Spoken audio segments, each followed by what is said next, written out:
This Evo, driven by Paul Walker in Too Fast, Too Furious, is for sale. And at the same auction, there are loads of other famous movie cars up for grabs. We've been invited down to take a proper look at all of them before the bidding starts. But we're not just here for a walk around. We are also here to try and buy one of these cars ourselves. So we have travelled across the channel to France to try and bring home a famous stunt car of our own.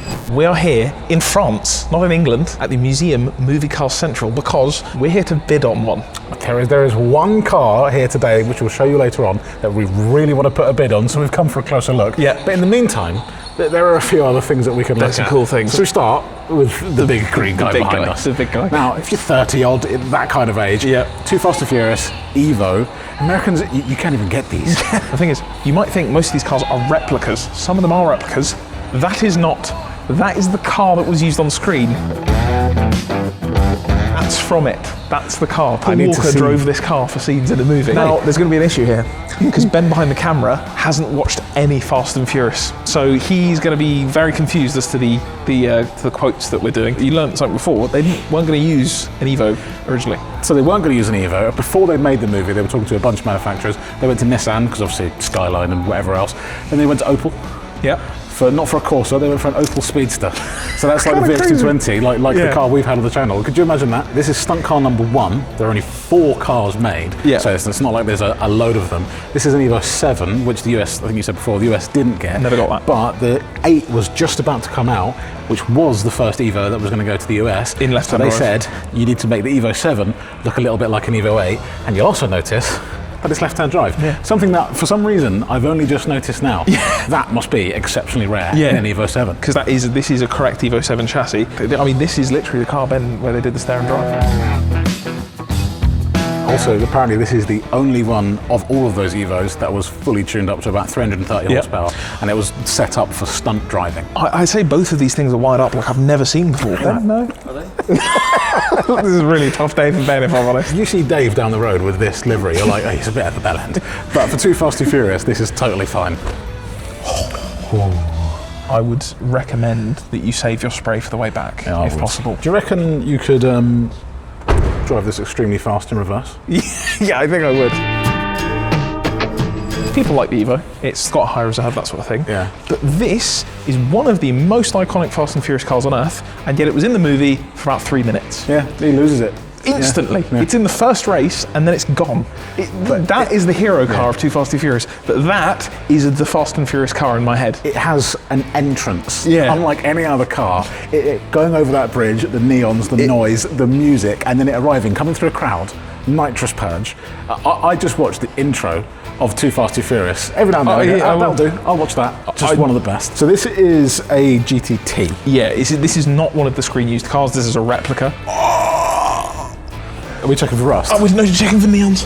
I don't see neons. That's a shame. But this car has changed many a life. This just by looking at it. The noise when it's going along the bridge when he's trying to get. You got 4 minutes, man. That noise, the ball. So estimate on this, 70 to 120,000 euros. And it's a replica. The Evo, it's currently at about 150k. The estimate is 250 to 500,000 euros. Shall we go back in time a little bit to where it began? Let's do that. Back to the first movie and the car that started it all. Eclipse. If you saw the first Fast and Furious, it's the first car you see really properly, and then a car that unfortunately had no brakes. Yeah, this one does. That's how you know. Explain. This is a replica. These are both actually replicas. So the estimates on these are a little bit lower. I think this is like 13 to 25,000 euros, but it's still current bid at the moment is like 13,000 euros. Yeah, it's on the projector. If you didn't know, the joke is that in the movie there is a scene where he's drag racing an S2000. Then he's drag racing you, mate. There is a scene where he does a burnout, and the front wheels of Jesse's car has no brake calipers. So in the end, he flies off past the finish because he's running away from losing the race. And they say, where's he going? He's just going to wash your car. No, it's probably because he doesn't have brakes. He can't stop at the end of the track. He's gone. If honestly, I would have brought it up back to you, but I just couldn't. Also, one of my favourite scenes in Fast and Furious is where Paul Walker pulls up. He's unknown. He just wants to be in there. He wants to find Vin Diesel, and opens the bonnet and then just spiel. Yeah, just words. Oh, you've got the port injection system. There is a phrase that Vin Diesel says at the end with such confidence, and it means nothing. What he says. Yeah, and a standalone fuel management system. There's carpet. The floor pan is safe. There's no danger to manifold, so we're all good there. Movie 1, gloss screen with some blue stickers. Yeah. Movie 2, like that's a proper custom paint job. proper That's paint job. nice paint. Yeah. Shall we look at it? It's not from the early movie, but it looks like it is. It's probably the other most iconic car from any Fast and Furious franchise ever. It's the Charger. Toretto. So, Dom Toretto's Charger. This isn't the one from the original movie. No, these are a 69 to 70 Charger. In the original movie, it's big block Dodge. However, towards the later movies, they started using LSs and basically anything that had V8s because it's much easier to deal with. This one has an LS3. Not supercharged, but this car was used on screen in the rooftop scene of Fast and Furious 7 when I think it's Jason Statham? This is an actual chase car as well. So they were duking it out, and then it does a jump as well, apparently. This car has done a jump. Cars that do jumps are cool. The other thing is that there is a gentleman in America called Dennis McCarthy, who is the guy basically responsible for building any Fast and Furious car ever. If you didn't know, in movies, you don't just build one car. Take, for instance, the Too Fast, Too Furious Evo. They have to build a car that is basically just used for rolling around, a beauty car or a hero car. You have a car that's used for driving but still needs to be kept semi-clean, and then you'll have stunt cars that might get crashed or written off or jumped. You have to have multiple of them because if you crash the nice one, you can't carry on with the movie. So you have to build multiple, which is, imagine the work to build just one of these cars or one of these cars, do it 4 times. And one of the things that's supposedly a recognizable feature is on all of these cars, he'll do these pressed metal plates. If you see one of those in a Fast and Furious car, it's a bet that it is one of the actual screen used cars and not one of the replicas that someone can't do that at home. Right, we're switching gears from Fast and Furious cars. There are some more, but I want to move on to one of my favorite movie franchises of all time. That is the Taxi franchise. Never seen it. Here in France. Let me sell it to you. This Taxi is a normal taxi, 406. Okay. However, at the press of a button, air jacks lift it up, its stand of wheels flip away into centre lock racing wheels, the bumper comes up, it turns into a full race car. I know it's dumb, but imagine being 6 and into cars. That's the coolest thing in the world. In the first movie, he foils a bank job, which is operated by men driving E500 Mercs. Ooh. The second film, which is where this car, and this is the actual screen car, he's chased by Evo 6s, 3 of them. Wow. The third film, he goes past a speed trap at 298 kilometers an hour and is then chased by an Evo police car. Right. He outruns that and then beats the TGV train, which is doing 200 miles an hour. It kind of sounds like a fever dream, if I'm honest. It does. And then at the end of Taxi 3, it switches into having army tracks and then drives through the snow. It all makes sense. And I believe, the door may be locked, but you may see in here, if it's not, those in the movie flip down when he's converting it, when it's being switched over to fast mode. Cool. My dad taught me Taxi 3 when it came out, except I wasn't aware of how to turn the subtitles on because it's in French. So I've watched Taxi 3 probably 30 to 40 times. Never any understanding of what was going on in the story, just watching the cars drive around. And it's a V6. This is an actual V6. 3-litre V6. It's the 3-litre V6. If you haven't watched the Taxi franchise, give it a try. Just show the people what you've just pointed at.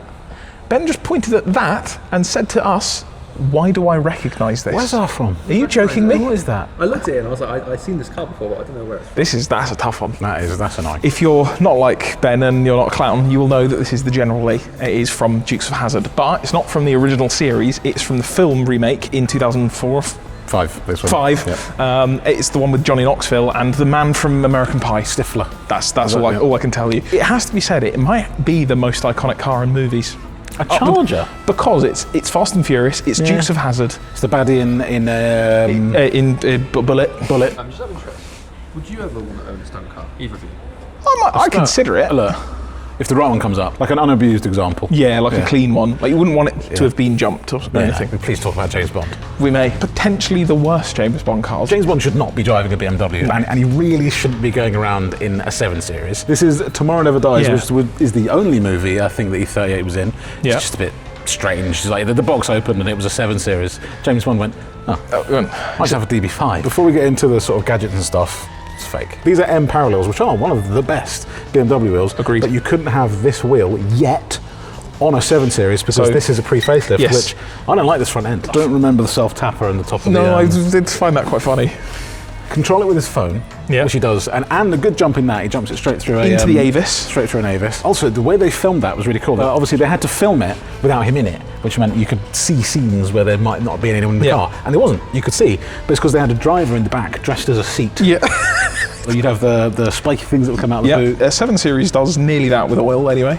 Just a little smoke cloud. You'll see them every now and then, they'll do that. I think this is a cool James Bond car. It was different then because everyone's like, no, he drives an Aston Martin or something British.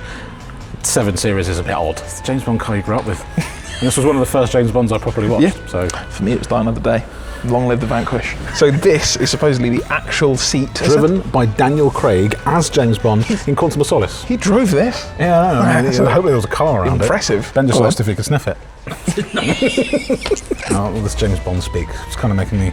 I'm feeling like a vodka martini. Maybe with chicken, or... maybe a little bit stirred as well. Okay, I like that. But we're driving, so we can't. Holy instead? I think I'll have a Holy. If somehow you don't know by now, Holy makes better for you versions of those classic drinks that you buy from shops, except without the sugar crash. Each serving from Holy has just 80 calories and costs less than 20p, so it's better for you and your wallet. You can start with their starter set deluxe kit, which comes with a shaker and then sachets of their best-selling lines. We've got milkshakes, hydration, iced tea, and energy. And from November 23rd until December the 2nd, there is a £10 off discount. Plus, stack our usual code of TDC5 and you'll get an extra £5 off. That is £15 off in total. And now there is a new flavour, Cotton Candy Caterpillar. Now it is part of the energy line, which means it has caffeine, so I can't try it, but Will has tried it and likes it very much.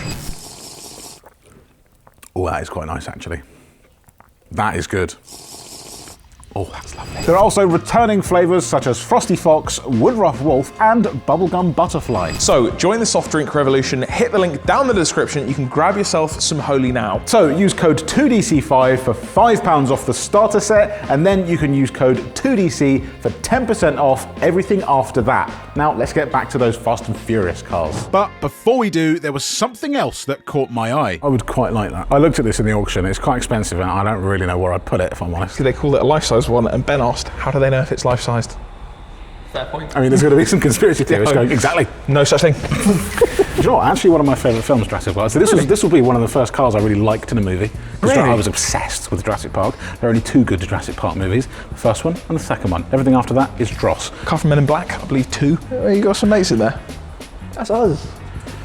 This is from a movie called Wolves. I've no idea, I didn't watch it. Ben has asked us to come and look at this car. So guess what, Ben? Oh, I'm not wearing mine. No, I know. This is the car from Drive. Have you seen Drive? I haven't seen it. Great Genuinely. film. Ryan Gosling. Lots of killing, not much speaking. Oh, I can watch that. That sounds great. Edwin, look how cool this is. The car itself, which is already cool, and the actual jacket from the movie. That's cool. Do you want to have him? I'll tell them something about the car. Sure. What I can tell you about this, because I did do some research into this, there were 3 of these cars made for the movie. They asked Ryan Gosling, what sort of car do you think your character would drive? And he chose Chevy Malibu, of which 3 were built. There was the stunt car, the one that got written off, and then 2 other ones.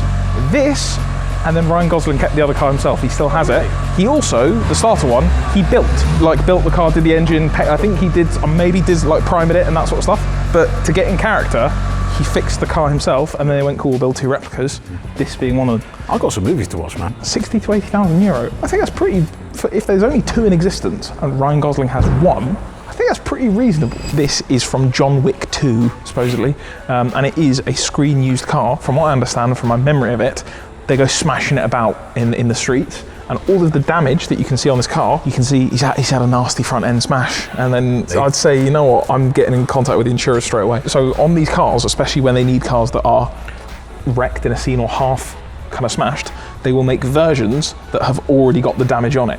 So this won't have been done during a scene, this will have been done in a studio or in something preparation. They'll whack the panel in, and they will then paint it to look like it's rusted, or, you know, done to make it look like it's broken when it isn't. One of the bigger estimates on this, 100 to 200,000 euros. So apparently there are holes all around the car where they mounted cameras to. So there might be some of those holes there. Yeah, and some the door of and those things. holes, that is where they attached cameras to for each scene. The Ecto-mobile from Ghostbusters? Ecto 2 or Ecto 1 and that sort of stuff. The only car Ben has recognised so far, the Mystery Machine from Scooby-Doo. The A-Team, that is from Teenage Mutant Ninja Turtles. That is a red car. And I'm sure it's important. And that is a Corvette. And that is a Corvette that's supposed to be like the one from A-Team, but it's missing the graphic. In actual reality, that is more like that than it is a Ferrari. That is a Corvette underneath. It was used for Miami Vice, the TV show, and they had a fan, Miami Vice. It was Enzo Ferrari.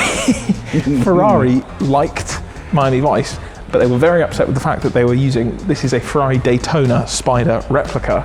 So they said to them, we'll send you one of our new Testarossas on one condition. You got to blow it up on screen. You have to RPG the replica. This from Furious 7 Roadrunner, this is essentially the same body. I want to say it's on a B body. Correct me if I'm wrong, American car fans, but this is the same thing as a Charger. $80,000 to $120,000 on this. Driven by Dominic Toretto, appears in key sequences such as a car chase against Jason Statham. And screen used. On-screen car, Letty's car. But yeah, again, same estimate as that, 180 to 120,000 euros. These are now very sought after. For a long time, you could get them very cheap. It's the same body as the Challenger, you know, Vanishing Point, that generation. The same thing with where you have the Plymouth and the Dodges that are the same. It's the same like this and the Challenger. Charger, looking slightly different to the one we saw earlier. Obviously, Charger, it's inevitable in Fast and Furious. But this was a stunt buggy one, built and actually used in some of the scenes as well. Do you know what they did in this movie? No. They threw the cars out the planes. Which is actually quite tame, considering they also went to space. Space at some point, yeah. Yeah, space. You can kind of see that it's not really a Charger. No. So this was like a full tubular frame chassis, and also in a Charger, you've seen one already where the engine is. The engine would be sort of here. The front of the engine is there and finishes all the way back here. So this was designed to look like a Charger, but this is a proper stunt car. This is a properly built car. Like, you could buy this and just start taking it on the Baja. Also, a little bit like how people like race cars that still have their dirt on it. This has still got dirt on it because this was used in sort of desert sequences when they were filming. We got dirt up the side. You can never clean this. So this car is one of the screen used ones. An estimate value on that is 150 to 250,000 euros.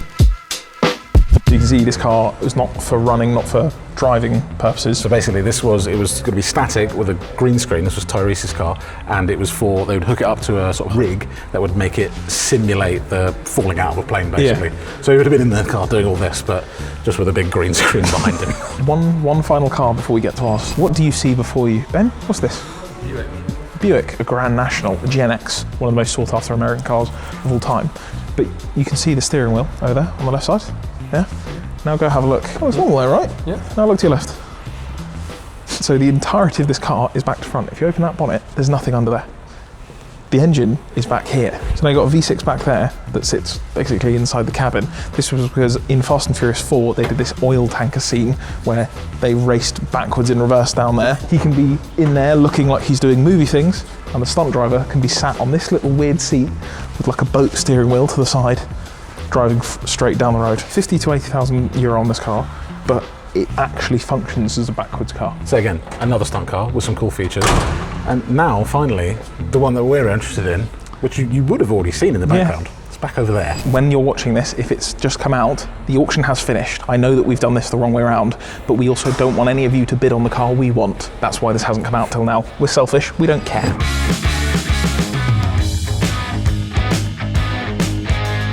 So this is the Chevy Monte Carlo from the first proper scene in Tokyo Drift. One of my favourite, if not possibly my favourite, Fast and Furious movie. And that first scene, the chase with Daddy's Viper, is one of my favourite scenes. There were, from our research, 2 stunt cars for this movie. The first one, the one that they crashed and rolled, and, you know, can I get a copy of that? Yep. The second one, this one, the one that did the jump. The one that went through the house and did that iconic jump scene was this exact chassis. You can see it because look, all of this stuff, these are where the shocks would mount, so you'd mount custom shocks in here to take the impact of the jump. But there's not a lot in there, and actually it's almost worse inside because there's just nothing, and the whole... So you can see there are some parts, miscellaneous parts, including this, which is a very sought after manual transmission, which we kind of want as part of the deal. But you can see this hole here because the ending of the Monte Carlo is again a bit Quantum of Solace where it turns too hard and starts flipping. They have to put a hydraulic air like jack ram in the car so that when they turn the wheel it hits the ground and flips the car over. From what we've seen, both cars were prepared with this hole to do that, but just has a hole there, so that's quite interesting. The proper Dennis McCarthy spec door card deletes, which look cool. Edwin and I were talking about this when this car first came to our attention, that this feels like the most accurate car guy Fast and Furious car, because the Skyline and the Evo, they're all just shiny, whereas this was a teenager. He didn't look like a teenager, I would admit that in the movie, but a teenager with a car he fixed himself. Also, I have just noticed there's a different wheel on that side to this side. Yes, so you'll see the diddy little wheels that are being held on, again, quite TDC spec, just 2 nuts on here, just to move the car around. The one on this side is one of the original, I think, Craigar wheels. They are the proper chunky with the Goodyear slick on it. We've lost the rear screen, which would have had a baseball hole in it, the back of it. Would have had a hole in it. I don't feel like many other people remember it, but this is one of the only cool Fast and Furious cars that doesn't have a dumb livery, doesn't have stickers all over it and crap pointing out of it. It's just quite a cool car. We reckon if a 35-year-old, 18-year-old can build it in his high school, surely we can rebuild it. You might have seen recently there was a Donut Media video where they got working one of these cars, and that is at Dennis McCarthy's place. That is one of the surviving hero cars, the clean one, the nice one. This one is the only stunt car left from what we can find. And the other thing, it needs an engine. It does need an engine, and we might have a quite large American V8 possibly going spare. Yeah. So we put 2 and 3 together and got 9 and thought, that'd be a great Let's go to idea. France. So again, we haven't won this yet. No. It's still yet to come. We may not win it, but our goal is to try and win it. Now I'm looking at it, I'm starting to, if it didn't have the story, you'd probably just throw it in the bin. There is something that I don't think you know about yet that I should show you. In my research on this car, apparently what came with it, and it's not in there, so I'm assuming it might be in the back here. There is another subframe that comes with the car. So this is a spare subframe, I see. because this one under here is apparently a little bit rusty. We desperately want it because this is the car that did the jump. That makes it cooler than all the others. Go and find the video of it doing the jump. That's this. So we've seen some unbelievably cool cars today. This one I think the coolest. The Evo I'm pretty fond of as well, but just some really, really cool stuff. And we need to go and count our pennies. I think so. So we travelled back to England, and 1 week later, it was time for the auction. Will is at a wedding today. Not his. There's 2 minutes left. We've agreed a certain amount, but when it comes down to it, I am... What's that right now? It's at €6,500. And what was it estimated? The estimate, it's between 25 and 30,000 euro, which we can't go that high. 7,500 euro someone has bid on the car. Right, I'm going in. Confirm bid. Outbid. We're back in it, but we are getting close to our limit now. Outbid. This is essentially our max bid. Don't outbid us. Right, I've put another bid on. I think someone wants this more than we do. Come on, go away. Just go away. It's too much money. It's too much money for that. 30 seconds. 10. Come on. 5. No, don't do it. Don't bid.